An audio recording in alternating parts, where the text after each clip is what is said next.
ኢትዮጵያና ኤርትራ በአልጄሪያ ዋና ከተማ አልጀርስ በ1993 በሁለቱ ሀገራት መካከል ያለውን ጦርነት ለማስቆም የሚያስችል ስምምነት ተፈራርመው ነበር። በዚሁ ጉዳይ ላይ ተጨማሪ መረጃ የሚሰጡን እንግዳ እንደዚሁም ደግሞ ሪፖርተራችን አስማማው አየነው እዚህ ስቱዲዮ ደርሰዋል። የማስቀደመው ከአስማማው አየነው ይሆናል። እንግዳችን መጀመሪያ እናመሰግናለን። እንደምን ውላል አስማማው? እንደምን ውላል ተመስገን። የስምምነቱ ጭብጦች ምንድናቸው የሚለውን ነጥብ እናንሳካለን። በጣም አመሰግናለሁ ተመስገን። እንግዲህ እንደሚታወቀው ኢትዮጵያና ኤርትራ በ1985 ግንቦት 16 ኤርትራ ከኢትዮጵያ ነፃ መውጣቷን በይፋ አውጃ ነበረ። ከዛም ሚያዝያ 28 1990 ላይ የድንበር ጦርነት ተጀምሯል። ከታወጀ ኤርትራ ነፃነቷን ካወጀች ከ5 ዓመታት በኋላ ማለት ነው። ከዛም ሰኔ 11 1992 ከ2 ዓመታት በኋላ የድንበር ጦርነቱን የሚቆምበትን ስምምነት የመጀመሪያውን ስምምነት ማድረግ ችሏል ኢትዮጵያና ኤርትራ። ታህሳስ 3 1993 ይህ ከሰኔ 11 1992 የመጀመሪያውን የተኩስ ማቆም ስምምነት ካደረጉ በኋላ ታህሳስ 3 1993 ደግሞ የጦርነቱ መቋጫ የሆነውን የአልጀርስ ስምምነት ሁለቱ አገራት ተፈራርመዋል ማለት ነው። እንግዲህ የአልጀርስ ስምምነት ዋና ዋና ጭብጦችን ስንመለከት የአልጀርስ ስምምነት ባለ 6 አንቀጾችን የያዘ ነው። በዋናነት የአፍሪካ ህብረት የቀድሞ የአፍሪካ አንድነት ድርጅትና የተባበሩት መንግስታት ድርጅት በዋና አደራዳሪነት ያፈራረሙት ማለት ነው። ኢትዮጵያና ኤርትራን በወቅቱም የኢትዮጵያ ጠቅላይ ሚኒስትር የነበሩት አቶ መለስ ዜናዊና የኤርትራ ፕሬዝዳንት አቶ ኢሳያስ አፈወርቂ በአልጄሪያ አልጀርስ የተፈራረሙት ስምምነት ማለት ነው።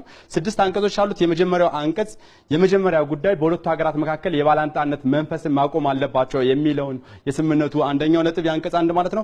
ሁለተኛው ከዛቻና የኃይል እርምጃ ሁለቱም ሀገራት እንዲቆጠቡ የሚያዝ አቅጣጫ የሚሰጥ ነው ማለት ነው።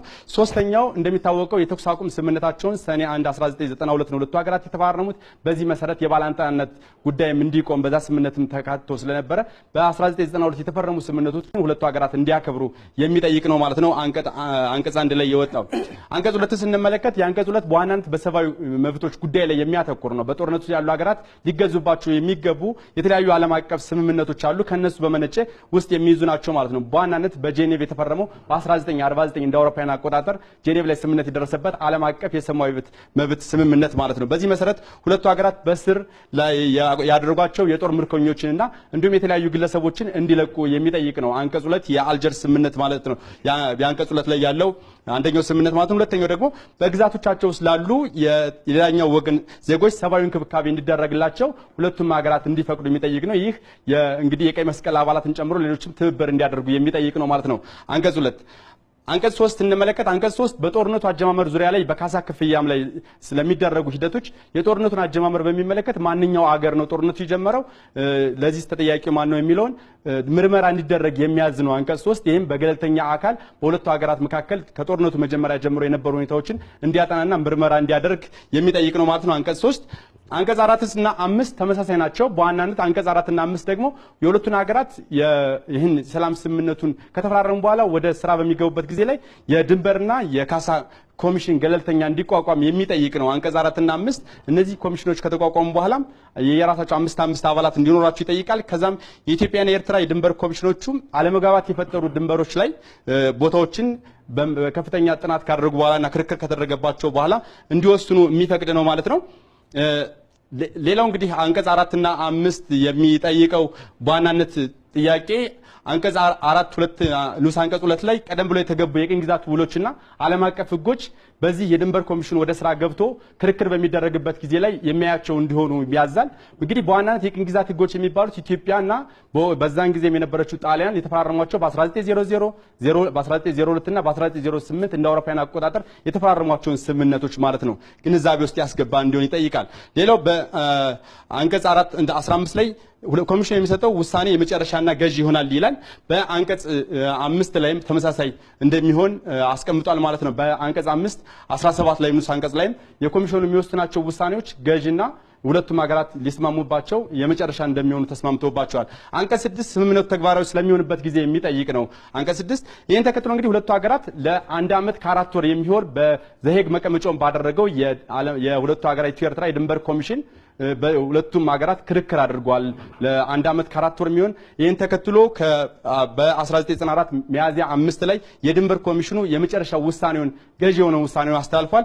በዚህም የሁለቱ ሀገራት ለድንበር ግጭት ምክንያት የሆነችውን ባድመን ጨምሮ የተለያዩ ቦታዎች ላይ ለኢትዮጵያም ለኤርትራም የሚገቡ ቦታዎችን አጠቃላይ የሚመለከት ውሳኔውን አስተላልፏል ማለት ነው። ተመስገን፣ እኔ ጋር ያሉት መረጃዎች እነዚህ ይመስላሉ። መልካም፣ አመሰግናለሁ አስማማው። የአልጀርሱን ስምምነት ጭብጦች ይሄን ያህል ከአስማማው ከተከታተልን፣ አሁን ደግሞ ወደ እንግዳችን ነው የምናልፈው። እንግዳችን የህግ ባለሙያ ናቸው። አቶ አምሃ ተስፋዬ ይባላሉ። እንኳን ደህና መጡ አቶ አምሃ። እንኳን ደህና ቆዩ። እንግዲህ ቀደም ሲል ያው የአልጀርስ ስምምነት ጭብጦችን አንስተናል። ከድንበር ኮሚሽኑ ውሳኔ ጋር የተያዙ ጥያቄዎችን ከህግ አንጻር እንድናይ ነው ከእርሶ ጋር ቆይታ የምናደርገው። የድንበር ኮሚሽኑ በኢትዮጵያና ኤርትራ ይገባቸዋል ብሎ የወሰናቸው ውሳኔዎች ምንድን ናቸው የሚለውን ባጭሩ እናንሳ። አመሰግናለሁ ተመስገን። ቅድም ባልደረባ አቶ አስማማው እንዳለው በአልጀርስ ስምምነት መሰረት የተቋቋመው የኢትዮጵያና ኤርትራ የድንበር ኮሚሽን ከሁለቱም ሀገሮች የተለያዩ መረጃዎች ከቀረቡለትና ክርክሩን በሰፊው ካካሄዱ በኋላ የመጨረሻና ገዢ የሆነው ይግባኝ የማይባልበት ውሳኔ ሰጥቷል።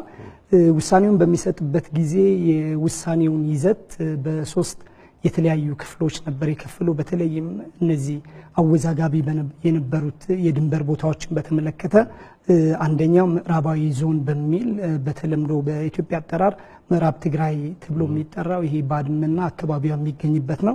ሌላው መካከለኛው ዞን ብሎ የወሰነው ምስራቅ ትግራይ ዛላምበሳ ከተማ አሊቴናና አካባቢ ያሉበት፣ በኤርትራ ደግሞ የጾረናና ተመሳሳይ ኤሪያዎች ግዛቶች ያሉበት ነው። ሶስተኛው ምስራቅ ክፍል ብሎ የወሰነው በሰሜናዊ አፋር ክፍል የቡሬና ባዳና አካባቢ ያሉበት ነው። እነዚህ ናቸው እንግዲህ ዋናዎቹ የውዝግብ መነሻዎች የነበሩት በሁለቱም አገሮች የተለያዩ መረጃዎችና ክርክሮች የቀረቡባቸው። እዚህ ላይ ኮሚሽኑ በሚወስንበት ጊዜ በምዕራብ ብሎ በከፈለው ላይ ከሞላ ጎደል ኢትዮጵያና ኤርትራ ድሮ ይዟቸው የነበሩ የድንበር ግዛቶች ይዘው እንዲቀጥሉ ከወሰነ በኋላ ምናልባት በስም በትክክል የባድመ ቦታ ላይ በስም በትክክል ባድመ እዚህ ቦታ ትሆናለች ብሎ ባይጠቅስም ባለሙያዎች እንደሚሉት ከውሳኔው መንፈስ መረዳት እንደሚቻለው የባድመ ከተማ የድንበር ሽካሉ በሚደረግበት ጊዜ ወደ ኤርትራ በኩል ልትገባ ትችላለች የሚል ግምት አለ። ከዛ ውጭ ግን በአመዛኙ ከሞላ ጎደል ሁለቱም ይዘውት የቆዩትን ቦታ ይዘው እንዲቀጥሉ ነው የወሰነው። ሌላው መካከለኛው ተብሎ ያለው ደግሞ በምስራቅ ትግራይ በኩል ያለው ኤሪያን በተመለከተ ዋናው አከራካሪ የነበረችው እዚህም ዛላምበሳ ከተማ ነበረች። ልክ እንደ ባድመ የዛላምበሳ ከተማ በግልጽ ውሳኔው ላይ ተጠቅሶ ዛላምበሳ ከተማ በኢትዮጵያ ግዛት ስር ሆና እንድትቀጥል ብሎ ወስኗል። ሌሎች ግን እዛ ውስጥ ያሉት በትክክል በስም ባይጠቀሱም የአሊተን አካባቢ ለሁለት የሚከፍል አይነት የሚመስል ውሳኔ ይመስላል። ሌላው ጾሮና ተብሎ የሚጠራው በኤርትራ ቁጥጥር ስር የነበረው ቦታ ደግሞ ከተማ ወደ ኤርትራ እንዲሆን፣ ከዛ ውጭ ግን ምናልባት ውሳኔው መሬት ላይ በሚተገበርበት ጊዜ ብዙ በኤርትራ ቁጥጥር ስር የነበሩ አንዳንድ ክፍሎች ወደ ኢትዮጵያ የሚያስገባ ውሳኔ ሰጠ። ሌላው ሶስተኛው ምስራቅ ተብሎ የሚጠራው ዞን ነው። ምስራቅ ተብሎ የጠራው ኮሚሽኑ የጠራው ዞን ሰሜን አፋር አካባቢ የሚገኘው ይሄ ቡር የሚገኝበት አካባቢ ነው። እዛ አካባቢ ላይ ብዙም ለውጥ አላደረገም። ድሮ በሁለቱም አሁን እንዳለ ሁለቱም ይዘውት በነበረው እንዲቀጥሉ ነው የወሰነው። ጥሩ አቶ አማ፣ ወደ ሁለተኛው ነጥብ እንምጣ። እንግዲህ ኢትዮጵያ በዚህ በወቅቱ በነበረው ስምምነት ላይ 5 ነጥቦችን አስቀምጣለች፣ ቅድመ ሁኔታ ማለት ነውና ያንን ነገር ስታስቀምጥ መነሻዎቿ ምን ነበሩ የሚለውን እናንሳ። እንግዲህ ተመስገን ውሳኔውን በምናይበት ጊዜ የተለያዩ አካባቢዎችን ለሁለት የሚከፋፍል አይነት በኋላ ላይ ወደ ተግባር ወረቀት ላይና ቦታው ላይ ሲሆን ችግር በሚፈጥር ሁኔታ አፈጻጸም ላይ ነው ውሳኔው የተወሰነው የሚል ነው የኢትዮጵያ መነሻ። አንዳንድ አካባቢዎች መከፋፈል የሌለባቸው ወደ አንዱ ብቻ መሆን ያለባቸው ይከፋፍላል። እንደውም በወቅቱ ሲነገር እንደነበረው አንዳንድ ቤቶችም ሳይቀር የመቃብር ቦታዎችም ሳይቀር ለሁለት ይከፍላል የሚል ነውና ይህንን ወደ ተግባር በሚገባበት ጊዜ ይሄኛውን በሚያስወግድ ሁኔታ ተግባራዊ ለማድረግ ሰጥቶ በመቀበል መርህ ተግባራዊ የሚያደርግ አይነት ቅድመ ሁኔታ ነበር በኢትዮጵያ የተወሰነው። ጥሩ። አሁን በኢህአዴግ ስራ አስፈጻሚ ኮሚቴ እንግዲህ ያለ ቅድመ ሁኔታ መቀበል የሚል ሀሳብ ላይ ተደርሷል በኢትዮጵያ በኩል። ለመሆኑ ያለ ቅድመ ሁኔታ መቀበል ማለት ምን ማለት ነው? ተመስገን እንግዲህ ቅድም አስማማው ሲገልጽ እንደነበረው የአልጀርስ ስምምነት ሲፈረም የሚለው ምንድነው የድንበር ኮሚሽኑ ውሳኔ የመጨረሻ ነው፣ ገዢ ነው፣ ይግባኝም አይባልበትም ይላል። ስለዚህ ይሄ ኮሚሽን የወሰነው ውሳኔ አንድ ወገን ቢፈልገውም ባይፈልገውም የመቀበል ግዴታ አለበት። ስለዚህ አሁን ያለምንም ቅድመ ሁኔታ የሚለው ያንን የሚያጠናክር ነው። ድሮኑ በገባኑ በአልጀርስ ስምምነት መሰረት ተገዢ ነን፣ የአልጀርሱን ስምምነት ተከትሎ የድንበር ኮሚሽኑ የሰጠው ውሳኔ ያለምንም ቅድመ ሁኔታ እንቀበላለን የሚል መንፈስ ያለውና ለውሳኔው ተገዥነት የሚገልጽ ይሄ ደግሞ የኢትዮጵያ በዓለም አቀፍ ሕጎች ያለባትን ግዴታ ተግባራዊ ለማድረግ ታስቦ የተወሰነ ውሳኔ ይመስለኛል። መልካም። ዓለም አቀፍ ውሳኔዎችን መቀበል ብዙ ክፋት ላይኖር ይችላል። ነገር ግን አሁን ወረቀት ላይና ቦታው ላይ ችካል ሲተከል ያሉት ለውጦች እንግዲህ እንደሚሰማው አንዳንዴ ትምህርት ቤቶችን የመክፈል ወይም የቤተ እምነቶችን የመክፈል እንደዚህ አይነት ነገሮች አሉ ነው የሚባሉ።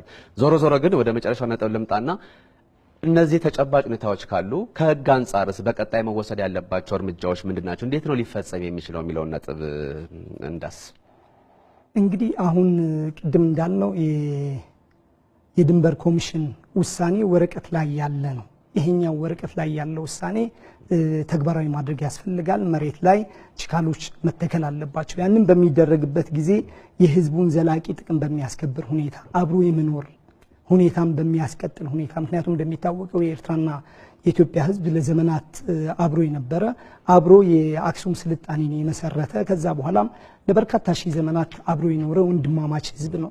ይህ እንዲሁ ዝም ብሎ ለይስሙላ ወይም ለፖለቲካ ፍጆታ የሚባል ሳይሆን በተግባር ያለና የምናየው ነገር ነው። በሃይማኖትም በደምም በዘርም የተሳሰረ ህዝብ ነው።